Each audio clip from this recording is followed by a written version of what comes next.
Sir ముఖ్యమంత్రి రేవంత్ రెడ్డి మాట్లాడుతూ నిన్న ఇంకా గేట్లు ఎత్తేసాను, మొత్తం ఖాళీ అయిన తర్వాత గేట్లు మూసేస్తా, కలుపు మొక్కల్ని ఏరివేస్తా అన్నాడు. ఇంతసేపు నేను పాలన చూశారు, ఇక్కడ నుంచి నేను పిసిసి అధ్యక్షుడిగా ఏం చేయాలో అది చేస్తా అన్నాడు. ఇప్పుడు రేవంత్ రెడ్డి గారు అన్నది బాగుంది. నేను గేట్లు ఎత్తేసిన కలుపు మొక్కలు అందరినీ పీకేస్తున్నాను. కలుపు మొక్కలను పీకడం వరకు బాగుంది. పీకి నీ పొలంలో నాటుకోక నాయన, నీ పొలం నాటుకుంటే నీ పొలం కూడా నాశనం అయిపోతుంది. అలాంటి కమిన మొక్కలు అవి, కలుపు మొక్కలు, కలుపు మొక్కలు అవి. 10 సంవత్సరాల నుంచి ప్రజల్ని పట్టి పీడిస్తున్నటువంటి పిశాచి మొక్కలు అవి. ఓకే, వీటిని మళ్ళీ తెచ్చుకొని ఇలా నాటుకున్నాం అనుకో, మళ్ళీ నీ పార్టీ నాశనం అవుతుంది, నీ పొలం మొత్తం పోతుంది. అది గుర్తుపెట్టుకొని సూచన ఇస్తున్నారు మీరు. సూచన ఇస్తున్నాము. ఆ కలుపు మొక్కలని కాలు పెట్టి నలిపేయడం బెటరు. ఆ కలుపు మొక్కలను తెచ్చుకొని మళ్ళీ నీ పొలం నాటుకున్నాం అనుకో, నీ పొలం కూడా మొత్తం సర్వనాశనం అయిపోతుంది.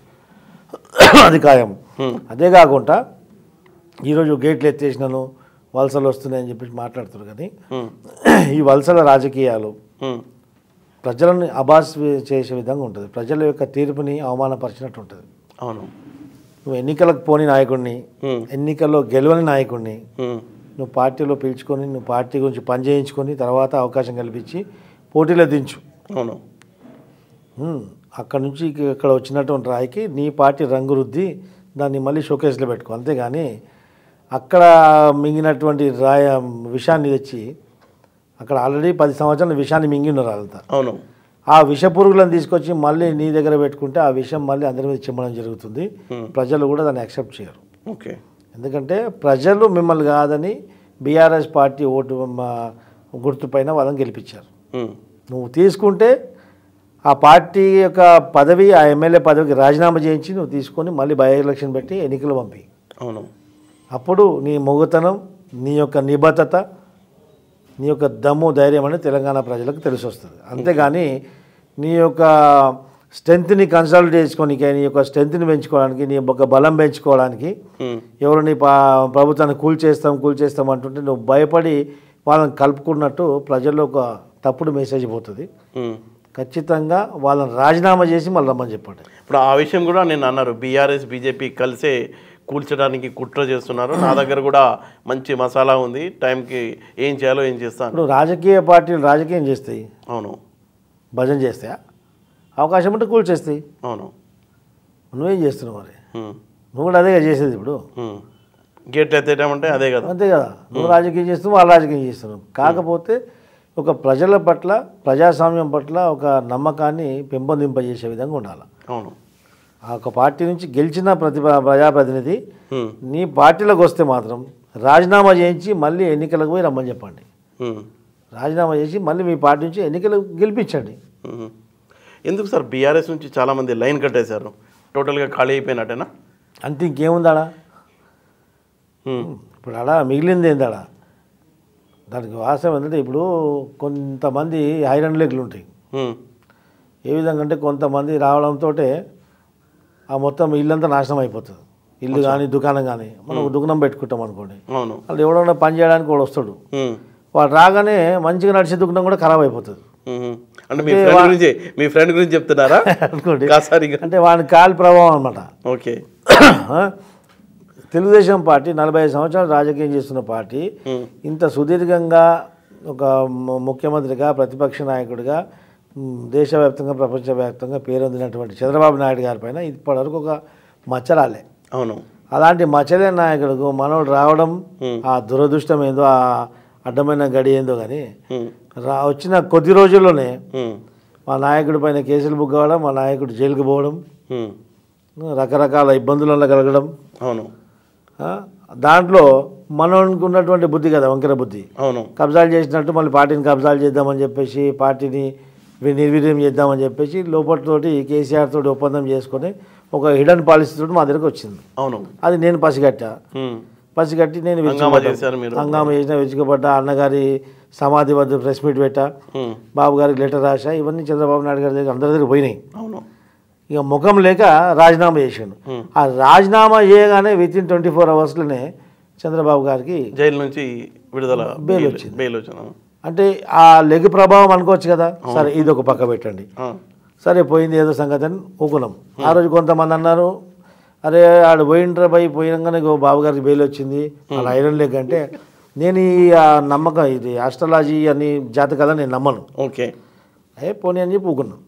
ఇప్పుడు లేటెస్ట్ మళ్ళీ ఏమైపోయిందంటే కొద్ది రోజులకి బీఆర్ఎస్లో పోగానే పార్టీ మునిగిపోయింది, పార్టీ అధ్యక్షుడు కాలే ఎరిగిపోయింది. అసలు విడ్డురాం.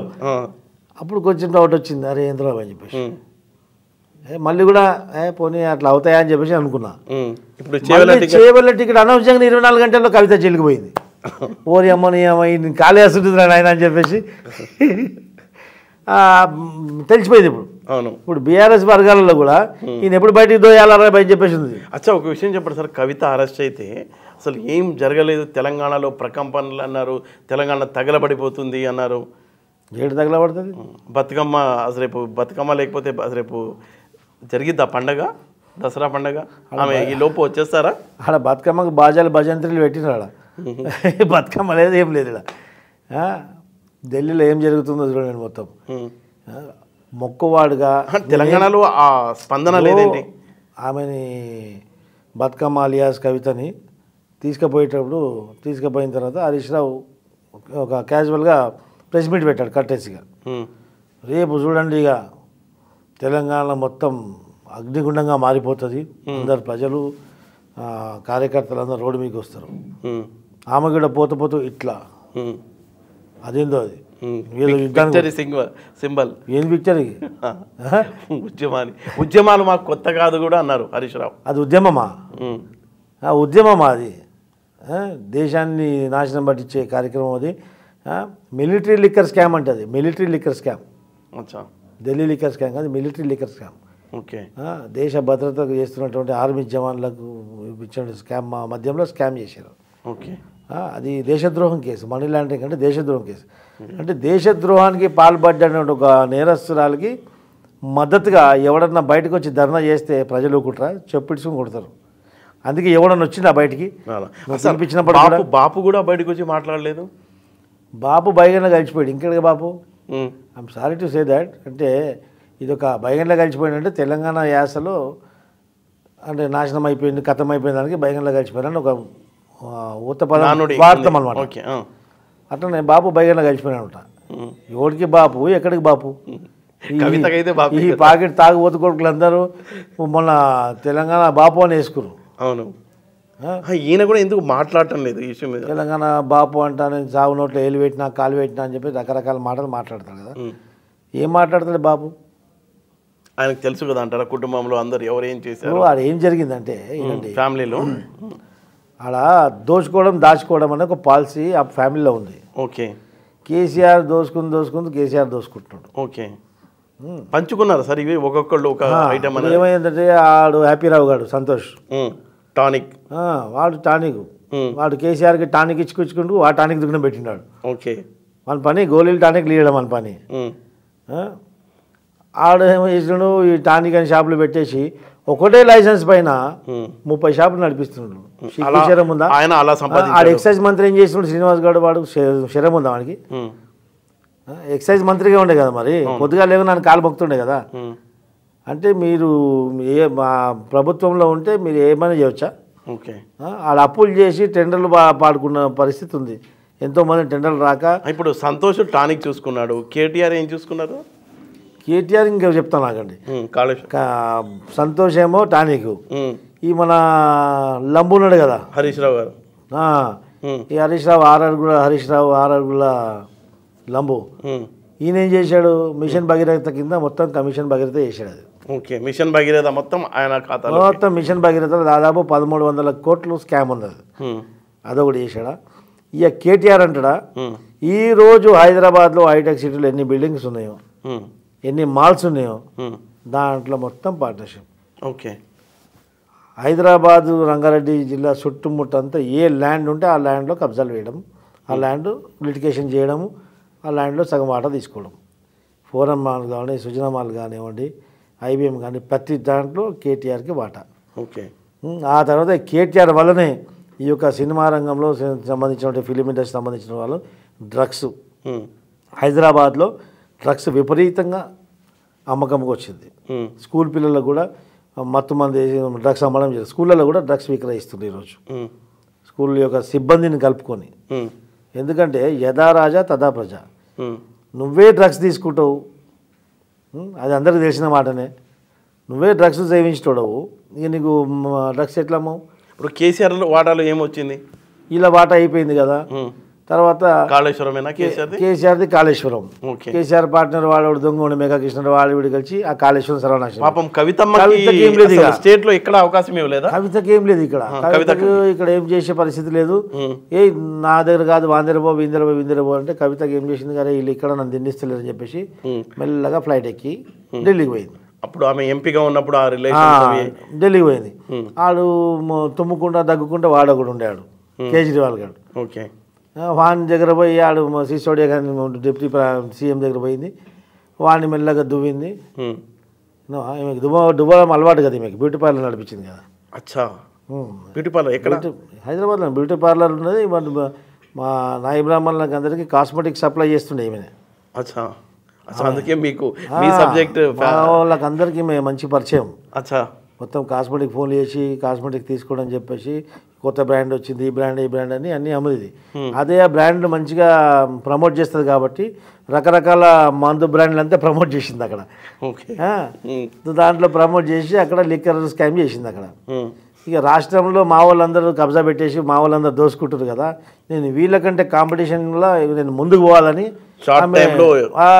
షార్ట్ అండ్ స్వీట్ అని ఆమె అక్కడ పోయి ఢిల్లీలో పెద్ద స్కామ్ చేయబోయింది. ఆడ బొక్క బోల్డర్ పడ్డది. ఇక చూసుకో, ఇట్లని ఎన్ని చూపించిన ఏమవుతుంది?